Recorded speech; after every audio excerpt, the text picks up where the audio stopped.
Sup everyone, Darkscream 217 here, and this is an addendum to my big Negima vlog where I talk about the ending and my thoughts about it. Um, the reason why I kept this as a separate video is just so people can get to it a lot easier. You know, instead of having to watch the previous video or skip to a certain timestamp, just to hear me exclusively talk about the ending. If you just want to hear my thoughts about the ending and not everything else prior to it, well, here you are. Here is my thoughts on the ending.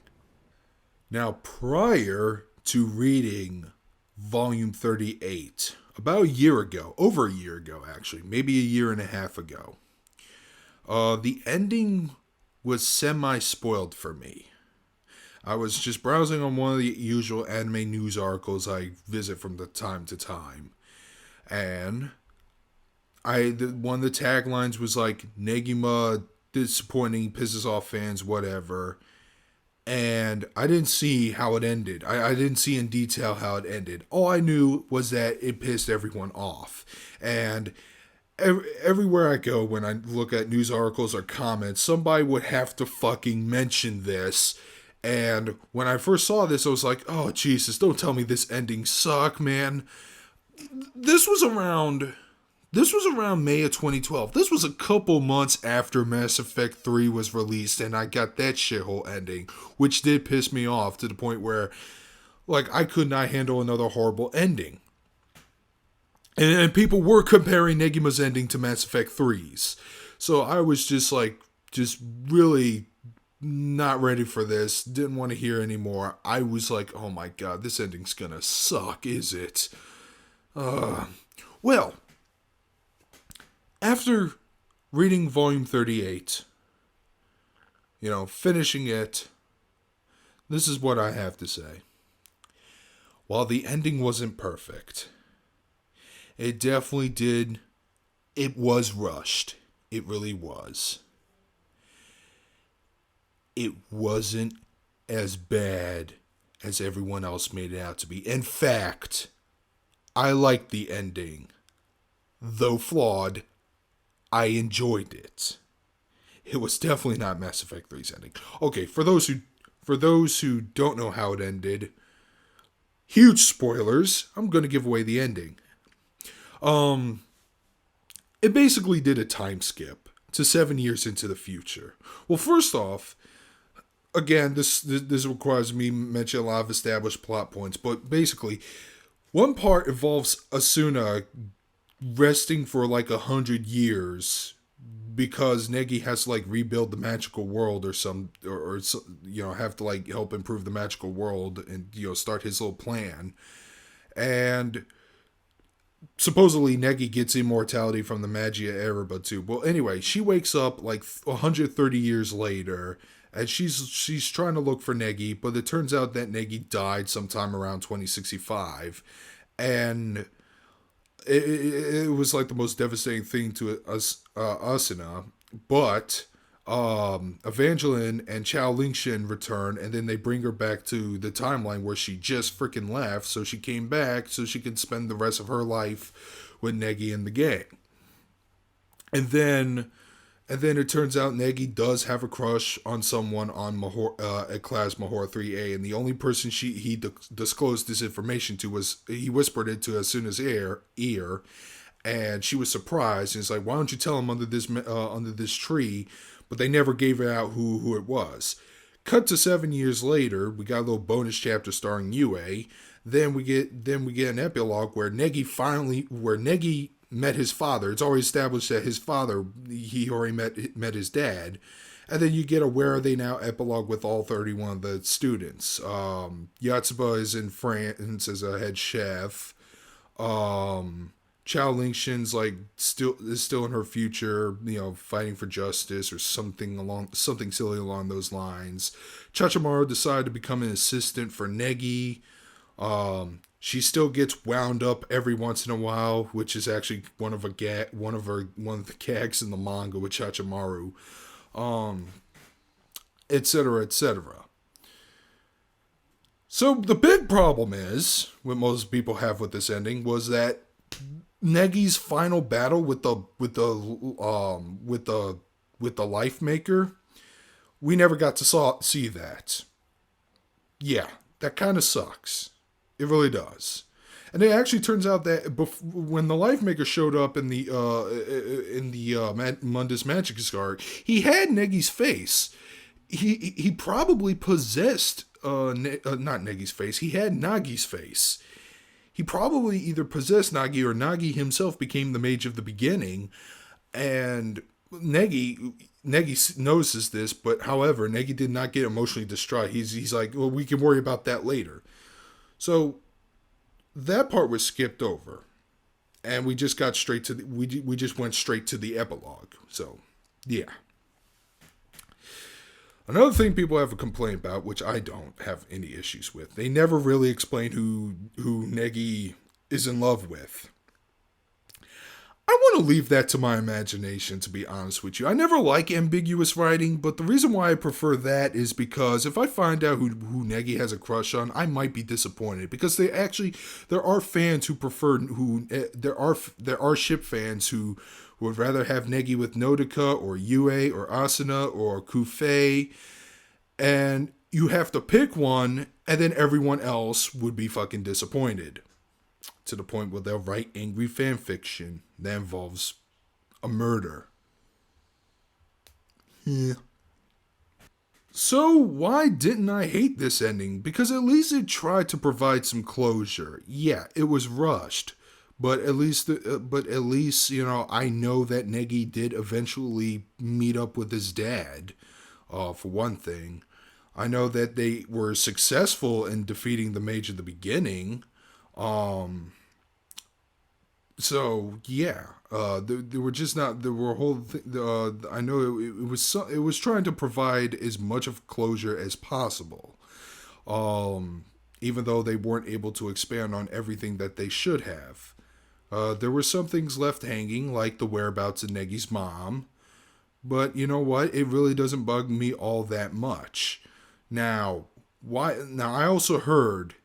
This is very similar to how the manga started, but I heard the reason why the ending was rushed was because there's some sort of crazy copyright thing going on in Japan, where the publishers would have like more rights over the mangaka's work, or something like that, and basically Ken Akamatsu like rush jobbed it to where so that Kodansha couldn't have any of the rights or something like that, or that was the story I heard. And, if I heard that and was like, well, okay, so basically this entire Negima from start to finish is just one giant struggle against executive meddling when you think about it. Now, yeah, I would rather have a rushed, semi-complete ending as opposed to no ending at all. I know endings that piss me off. And the ones that piss me off, not the one like Mass Effect 3. There are endings worse than Mass Effect 3. Those are the ones that that definitely do heavy cliffhanging and try to tease for a sequel, but the sequel never comes out for whatever reason. Those are the endings that really piss me off. And you know what? I would also rather have that Negima's ending as opposed to the series dragging on and on to the point where I dropped the series because it just got too crazy. Hell, people already started doing that during the Mundus Magicus arc. So I'm just glad that they find something of a conclusion. Whereas most shonen manga, where you would think it would end at one point, but they just keep going on and on for another few more years, to the point where they're just dropping, the fan base just, decreases. Or at least over here in the States it does. Like, I knew Bleach was hot, like, a long time ago. And then, like, in the middle of my college term, people were dropping it left and right. I even made a joke once in front of my friend who reads Bleach. I said, man, Bleach, not even the fans like that series anymore. And he actually turns around and he nods his head in agreement over that statement. And I have a feeling, and I don't want to give up on Negima. I really didn't. I don't want to get to that point where I read the series for a while and then all of a sudden it just gets too much for me to where I have to drop it all together. If I like a series that much, I'm going to try to enjoy it from start to finish. And I was doing that. But I have a feeling have they continue it, and I've heard it in another interview by Ken Akamatsu saying that Negima could continue again for another 100 volumes. And then he writes LOL next to it. Maybe he's in jest, but if he really means it, oh my god, no. If Negima does continue, well, right now, actually, Ken Akamatsu is on a sequel series that's an actual shonen series called UQ Holder or Eternity Holder that takes place about 70, 80 years after the events of Negima. And it stars Evangeline as one of the side characters. Now, I read the first two chapters of that, and I'm like, I'll come back to it when people start talking highly about it, when it starts to get good. Because, admittingly, Negima did start off pretty plain, and it didn't really pick up between volumes 3 through 6. Maybe UQ Holder will end up the same way. But if Negima, honest to God, continues, if it really does, if it like avoids all that copyright bullshit and whatnot, if Ken Akamatsu does go back to it, I just want to see one more story arc or one more battle where they just answer some of the questions that fans have, like with the Battle of Life Maker and everything. I just want one small, quick to the point story arc. But nothing that like maybe that's like 1 or 2 volumes long, but nothing that's like 30 volumes long or whatever. I just want that's what I want if I ever want to see a conclusion of it again. Because I mentioned in my previous video, every like Negi and a lot, well, mostly Negi. Negi was getting really overpowered, almost godlike, to the point where he could basically just take on everything else in his path. And the villain himself is also like beyond godlike. The main villain himself is also beyond godlike. So you really can't do much of anything after that.